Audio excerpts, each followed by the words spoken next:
Hey, welcome to this episode of Business Acumen. I'm your host, Rebranding, and today we have Ana Shadel with us from the Huntington Cleveland Convention Center. Welcome to the show. Thank you, Roy. You went from event marketing into the sales and marketing realm for an organization, the convention center of all things, really big organization. What's the difference between the two? How did it change for you when you went from one to the other?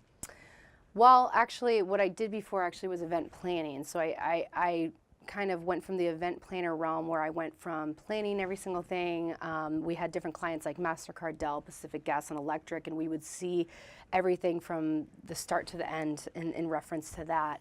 And then when I came to the convention center, I started doing marketing specifically for the venue. But the beautiful thing about that is that the target audience I was marketing to were event planners. Now, granted, our demographic was a little bit older, 40 to 45, because those are more the decision makers. But overall, the fantastic thing about marketing to event planners is because at one point in time, I was in the event planner mentality. I was in their head, how they select their venues, what's important, what's not important, what are the convention center stigmas. So, you know, it kind of transferred from being the planner to the person that's marketing to planners, and that's really cool. I love it. Yeah, now, you mentioned that you started with seeing the graphic designer, and you started seeing social media. So we're almost into 2019, depending on when this airs, right? Would you say that social media is oversaturated at this point? Is it still where people are investing? Is that still where you're meeting people and getting leads? Talk to me about social media in this environment today. Yeah, you know what, the funny thing for me in social media that I feel is that social media was created just to be social, right? The intent was to communicate between two different people, and then when businesses started coming around, and it's absolutely, you know, yes, it's an imperative tool, social media, but at the end of the day, what I find is that the most engagements always come from the posts that we do of our staff or of people and the story behind people. So if you're not talking about people, if you're not talking about puppies or football, the top three, right? Then in that case, it can be a little bit challenging for, I guess, people marketing venues in that case. So I do think it is oversaturated. I do think that, you know, in this day and age, that people honestly at the end of the day just want to see the social aspect and the fun aspect of people. But yeah, there's a lot changing, and it has become more difficult for the average marketer for us today on social media, because people have seen there, they've been there, they've done it, and there's algorithms now that are significantly decreasing the reach based off of people's engagement. So if they don't like your material, then you won't reach other people, and that essentially, you know, can conflict with what you're trying to do as a business. Yeah, so the days of just posting something once a day and you'll be fine, you'll get the traction, it's long gone. Long gone. It's just a completely different ball game now, and it's a lot more challenging, and coming up with that creative, unique content is more important every day, because if people don't engage with it, then, you know, you're not reaching people, you're not getting the exposure that is intended for social media marketing for businesses. Yeah. Now, I learned long ago in photography that you could take a picture of something, let's call it a landscape, but if you can put people in that landscape, then your picture is going to receive a lot more attention than if it's just the landscape. And it's interesting that your social media perspective is the same. Yep. That when you include the people, especially the staff and the people that make up your organization, that becomes a powerful tool. Yep. And I think that's the relatability too, you know, just having people, that face-to-face interaction, that face-to-face connection, and what are people doing and who are the people behind the venue. People will always be more than things to other people. So I think that's where, and puppies too. So I think that's where that kind of comes into play. Now, the convention center has a farm, but are there any puppies on the farm? There are no puppies on the farm. I wish. That would be so. I know, right? Should just bring in a bunch of puppies. We do have chickens and pigs. You guarantee 20% more conversion of events if you have puppies. See, that's all I would ever need to purchase, That's all I would ever need to take a photo of when at the farm is puppies. So. Yeah, that's great. I love it. Now, back to the social though. I know that you don't like Twitter.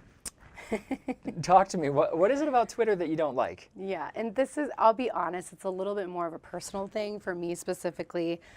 for a couple reasons. The first reason is because living in the 21st century and with all this digital transformation, it's really erred on the side of aesthetics. So a lot more picture-heavy content is being put out there, a lot less copy. And if you do put copy, it's more snackable copy. Yeah. Now, Twitter has always been more snackable content, if you will. And I know that you can upload photos. I totally get that.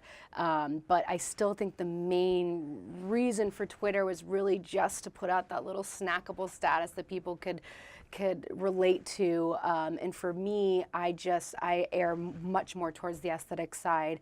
And from a business perspective, I feel like people are only on Twitter just because they feel like they have to, or because they feel like, hey, I've been on this for a long time, and here are my social media platforms. They see the value of social media and how the algorithms and the analytics drive business and ROI. So in turn, they feel like they still need to be on Twitter, but I really feel like the most impactful tweets really come from, heavy sports fans, or, stars or something in that realm, or news. But for us specifically in the meeting and event planning industry, for venues, for us, I don't see big value in Twitter. And for me personally, I don't think that people would care what I have to say or eat all day. So that's just me personally, though. Yeah. So if you're very quotable, then Twitter's probably a good place, because people can grab that really quickly. Sure. Can retweet it and everything, save it to their wallpaper. But I know for me, Instagram is a lot more applicable because it's so picture heavy. It's so, there's still narrative, but a picture's worth 1,000 words. What does a puppy tell us as compared to, let me tell you about my puppy every 5 minutes? Exactly. And again, that's not to say that Twitter doesn't work for some people or some companies, businesses. I'm sure that they do, and that's great.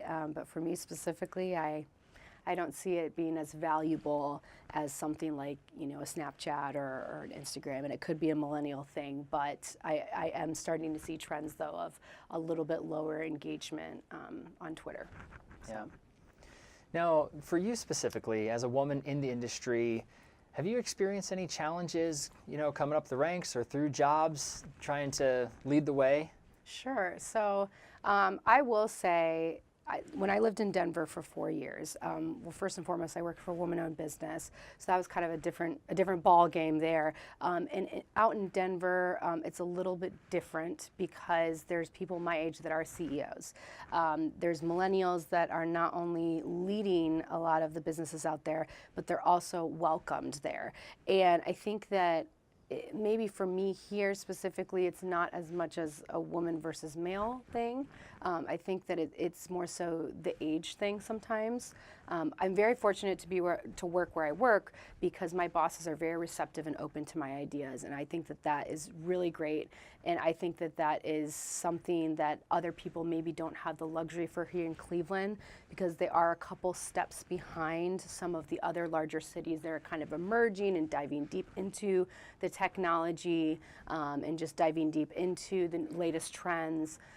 So I think that overall it's really just been, the only struggle has been sometimes communicating with people and them viewing you as, oh, you're younger, you don't know any better. I've been in the field longer, so I may know a little bit more. But from my perspective, it's kind of like, well, absolutely, I respect that you have been in the industry longer. I respect that you do have all this wealth of knowledge in certain different things that maybe I don't know.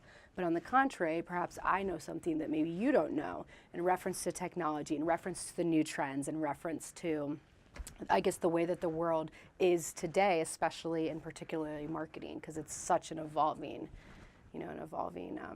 industry. Yeah, so. I love that. From that point of view, everyone has a unique perspective. Everyone has unique experiences, and so the number of experiences that you have, the longer you're in an industry, obviously you'll have more experiences. Right. But that doesn't mean that they won't be the same experiences.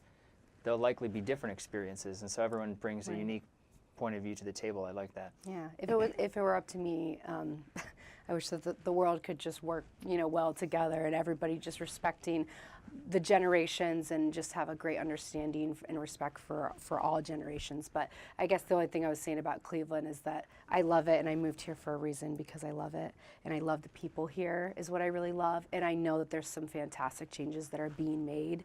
but I think that overall the hierarchy is still a little bit more prominent here in this city than in some other cities. But I think that, within the next few years, we'll see a little bit of a change. Yeah, well, that's because Cleveland rocks. Yeah. Duh. Hashtag the land. So. Fantastic. So you've been running the advertising for the convention center now for about 2 years, and 2018 seems to have been a pretty good year for you guys. If you could share with those who are watching, what kind of things led to that success? Sure. Well, I think that the great thing about being in event planning before I was in marketing was really acquiring some of those organization and consistency skills. So the first thing that I really noticed when I came to the convention center is the need for the foundation. It's hard to build up any cool social media campaigns or any brand awareness or anything like that when you don't have your consistency and your foundation. So that was my sole goal for 2018, and what I mean by building a foundation is not only being consistent with our brand, but also ensuring that we are up to date with the 21st century. So I know a lot of people always ask me, well, are other convention centers doing it? And my answer, I hope, is no, because I don't want to be like other convention centers. I want to be different. I want us to try to be different and strive to be different. So I started with that foundation of internally educating all the people, letting them know what our brand really is, making sure all of our documents were in line. Really starting to build on our social media platforms. Some we didn't have yet. We've added 2 since 2018. Videography, obviously, to me, that's been around for quite some time. For some of the businesses in digital transformation, now they're just starting to kind of, welcome videography into the world. So we, now have 3 videos that are out, and client appreciation programs. Maybe that was the inner Disney in me, but essentially just really establishing that foundation in 2018 has led to, a pretty successful 2018 year. And then now that we have our foundation for 2019, we can look at implementing our 2.0 phase. So what is that? How can we take this now to the next level? We've established and have enough information of what we want, of what our brand is, of where we're trying to go and head, but now we can put a little bit of structure behind that. Very cool. Can you give us any sneak peeks for 2019? Well, we're going to do a couple fun videos that's kind of like a day in the life of an attendee, starting, at the very beginning when they're in the hotel room, so that you can kind of get a little bit of a glimpse of how connected the Cleveland Connected campus really is. So implementing a couple of those fun videos.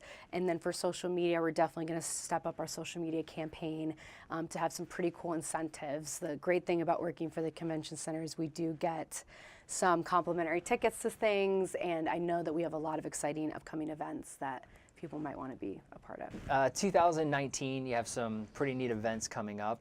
Obviously, you've had a lot of really cool events already. Do you want to talk a little bit about some of the cool events that you have coming up at the convention center? Yeah, absolutely. Well, in 2019, for those of you who have not heard, we are actually hosting the 2019 MLB All-Star Fan Fest. Oh, wow. So we're really excited. Anytime we get those larger sporting events that are in Cleveland, which we absolutely love, 9 times out of 10 we'll get to host some of the Fan Fest. It is free for everybody, so we're really, really excited about that. There's going to be like 100,000 people in and out of our building, so that's going to be really, really big for Cleveland. Last year we had PyCon, the PyCon annual conference in-house, and that's actually for Python software, so the coding software. And it was so cool because everybody there was, they're all international, and just to see this beautiful melting pot of people in our convention center and just all, collaborating and looking at the geniuses of our future was just so intriguing, and they're coming back in 2019, so I'm really excited about that. And then of course we have some of our the Walker Stalker Con, which I know everybody's excited about, for The Walking Dead, for those fans of The Walking Dead. So that's been a really big thing on the radar coming up in August. And then we just have a lot of repeat clients that we're really, really happy and lucky to have, whether it be Wizard World or SneakerCon. We do a lot of stuff with the Cleveland Clinic, and it's just nice to have them coming back. So SneakerCon's fun, I love that. So we're really excited about what Very 2019 has to bring. Very cool. So something that we like to ask everybody, if you could give advice to a younger you, what would it be? Okay, I love this question. There's 2 things I would really tell myself. The first thing would be not to be afraid to ask questions. I think that the biggest thing when I came out of college was I felt like I couldn't ask any questions because it would show I was incompetent, or maybe how unknowledgeable or young I was, and I wouldn't be respected if I asked these questions. And the funny thing is as I'm getting older, I'm realizing that the more questions I ask, actually the better I am at my job, the better performing I do, and or the better I perform, the more knowledge I gain. And I think that not asking questions is probably the worst thing that you could do when you come out of college. So that would probably be one of them. And then the other thing would be to not stick to the status quo per se. I think that I've spent personally too much time infatuated with what are other people doing and why are they doing it that way, and I need to do it because they're doing that. And then I sat there one day and I thought, just because something else is working for somebody else, and it has been successful, that's not to say other people's strategy is not successful, but maybe it's not successful for me. Maybe it's not successful for where I work. Maybe we need to take a different approach. And I think that a fear of taking a different road kind of comes with youth. You think that you need to stick to the structure like you're taught in school, but then you get out into the real world and you realize that taking those risks and that variety is really what makes people stand out in a better way. Even if it does fail, then that just shows you how to be better the next time. So those are really the two things, is just always ask questions and just make sure that you can be different until the data tells you otherwise. Yeah, that's really good. It's funny, marketing, a lot of times you want to stand out from the crowd, right? Not follow the crowd. Exactly, but it's ironic though that so many people say that they are trying to be so unique and different and these digital disruptors and all this stuff, but it's like, but you're not being different by following other people, so sometimes you just have to try some abstract ideas, and if they don't work, that's okay, but to try that and to not stick to status quo, I think, is something really important that our age should do and anybody should do. Yeah. And if you work for the auto industry, please find a way to come up with a different ad for a car. Please. It's always the same. Please. Look, there's a car. Look, it's driving down the street. Look, here's your APR percent financing and all your small print. Please. They're all the same. Gosh, those commercials, you just want to gouge your eyes out. You're like, stop, please stop. Yeah. But well, fantastic. Well, thank you so much for being on the show. Thank you. If people want to get a hold of you, how do they do that? Yeah, so I would actually suggest, we did just rebuild a new website in 2018. That was kind of one of the bigger exciting things that we built, and we have a 3D map on there now. We can subscribe to a newsletter. There's photos, and we do have a contact us page that's a little bit more personal. We have all of our headshots on there and all of our contact information, so you are welcome to always reach out to me or any of my colleagues. We're happy to be here and help and answer any questions you have. So it's just at www.clevelandconventions.com. Yeah, and that's on the screen right there. Right there. Anna, thank you so much for being on the show today. I appreciate your time, and thank you for watching the Business Acumen Show. To learn more, follow us online at summitup.biz. If you found value in this podcast, please leave us a review. See you next time.